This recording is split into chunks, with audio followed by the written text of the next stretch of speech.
Ever get hooked on a historical mystery? One that's just packed with drama and tragedy and leaves you with tons of questions. Oh, yeah, definitely. Well, that's what we are looking at today, the final days of Tsar Nicholas II and his family. And from the looks of these accounts, it's a story of massive upheaval, just devastating loss, and a whole bunch of unanswered questions. It's Yeah. really fascinating stuff. I agree. It's a really intriguing period. And the accounts you've got here really highlight some key points, like the exact circumstances that led to the Romanovs' execution. We'll need to dig into the different theories and interpretations about their deaths, too. For sure. And probably most important, what impact did this event have, not just on Russia itself, but on the world in the 20th century? Right, exactly. I mean, we're talking about a dynasty that ruled for over 300 years, and to see it all come crashing down so suddenly and so violently, with such a horrific personal tragedy at the center of it, it really makes you wonder where to even begin. I think a good place to start is with the context. To really understand those final days, we have to look at the conditions leading up to the collapse of the Romanov dynasty. The sources you've provided show a period of pretty serious instability. Nicholas II's reign, although it might have seemed promising at first, it kind of became a mess, full of political blunders, economic woes, and those disastrous military defeats like the Russo-Japanese War and, of course, World War I. Yeah, reading through these accounts, you can practically feel that tension building, this mounting sense of discontent. And it wasn't just limited to a few political circles. Everyday Russians were really suffering, and the Tsar was seen as completely out of touch, totally unable to deal with the growing crises. Exactly. And as the sources describe, that widespread unrest really boiled over with the February Revolution in 1917. There were huge protests, combined with a military mutiny that basically made Nicholas II's position impossible to maintain. Yeah, that's when he abdicated, in March of that year, ending over 3 centuries of Romanov rule. What a momentous event that must have been. It was truly a turning point in Russian history. And as we know from the material, that wasn't even the end of it. The provisional government, the temporary one put in place after the Tsar stepped down, Right. it didn't last very long either.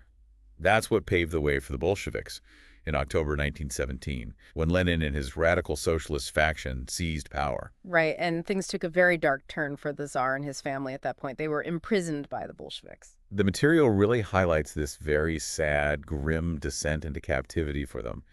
At first, they were kept under house arrest. It was at Tsarskoye Selo, which is relatively comfortable, not too far from Petrograd. Yeah. But as things got more and more volatile, they were moved further and further away. First to Tobolsk in Siberia, and then finally to Ekaterinburg in the Ural Mountains. You can practically see the difference, can't you? Absolutely. Going from unimaginable wealth and power in the imperial palaces to this increasing isolation and these truly harsh conditions. The accounts emphasize the constant Bolshevik surveillance, too. Every single thing they did was being watched. Nicholas II, this once all-powerful ruler, was reduced to a prisoner. That's a pretty sobering thought. Absolutely. And what's interesting here, something the sources point out, is how the Bolsheviks' view of the Romanovs changed over time. In the beginning, they might have thought they could be useful as leverage, maybe in negotiations with other European powers. Right. But then, as the Russian Civil War dragged on, their value as a bargaining chip decreased, and the threat they represented to the Bolsheviks' power actually grew. Right. That makes sense considering how unstable things were. Right. The Bolsheviks were fighting for their very survival, and the possibility that monarchist factions might try to use Nicholas II, this powerful symbol of the old order to rally support, must have been a constant worry for them. Exactly. It's important to keep that context in mind. So by the summer of 1918, it really seems like the stage was set for this final tragic act. Yes, and the accounts you've provided paint a really chilling picture of what happened that night, July 16th, going into the 17th, 1918. The Romanovs, along with their loyal servants who had stayed with them, were woken up and told they were being moved to a safer place because the anti-Bolshevik White Army was getting close. It's just heartbreaking because, as we know, that was a complete lie, wasn't it? They were taken down to the basement of the Aperitif house in Ekaterinburg under false pretenses. They might have even been holding on to hope that they were finally going to be taken out of harm's way, and that makes the brutality of what happened next even more shocking. It really does. The sources describe a very chaotic and violent scene in that basement.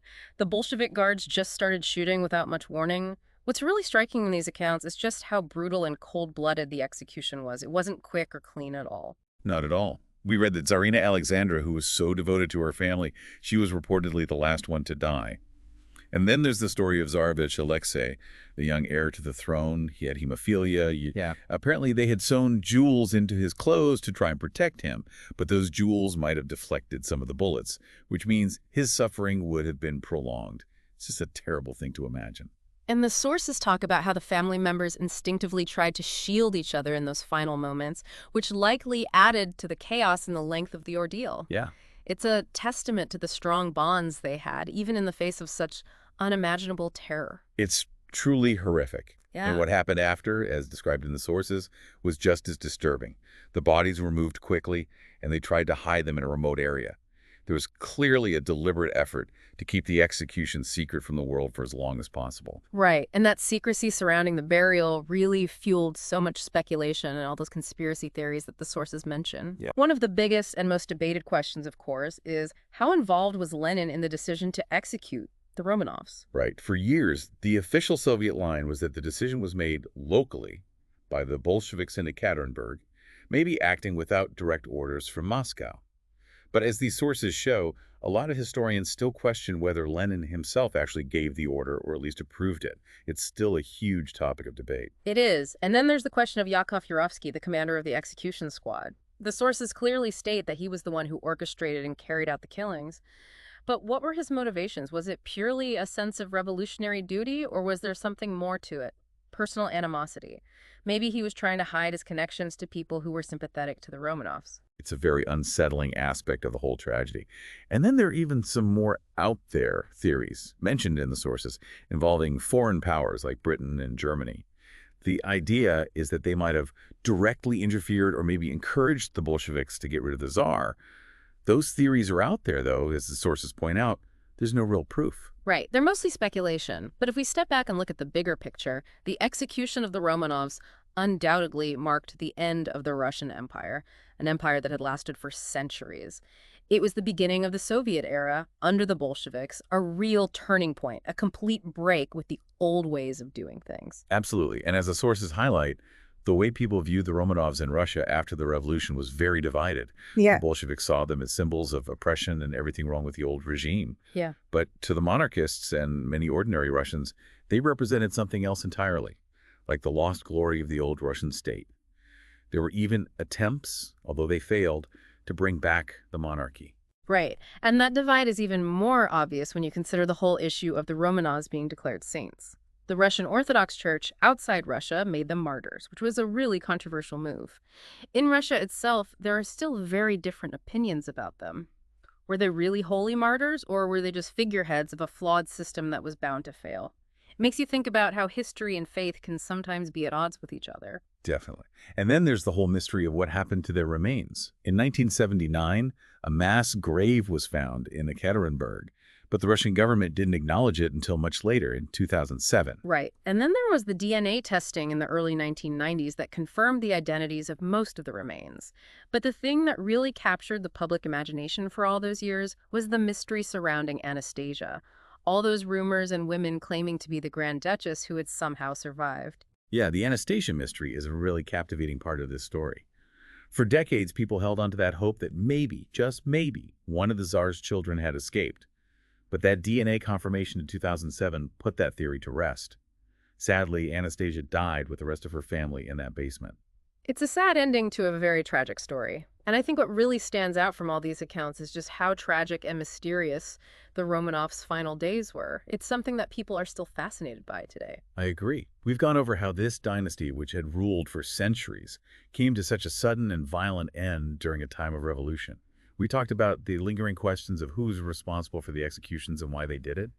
And we also touched on the complicated legacy of the Romanovs in Russia today.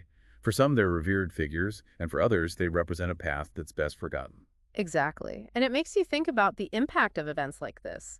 How does the sudden and violent death of an entire ruling family, a family so connected to a country's history and identity, how does that continue to shape a nation's view of itself, even generations later? It's a deep question, and one that the story of the Romanovs really forces us to consider. I agree. It's a story that has a lot to teach us, even today. Absolutely. It's a reminder that history is never really over. It's always with us in some way. Well said.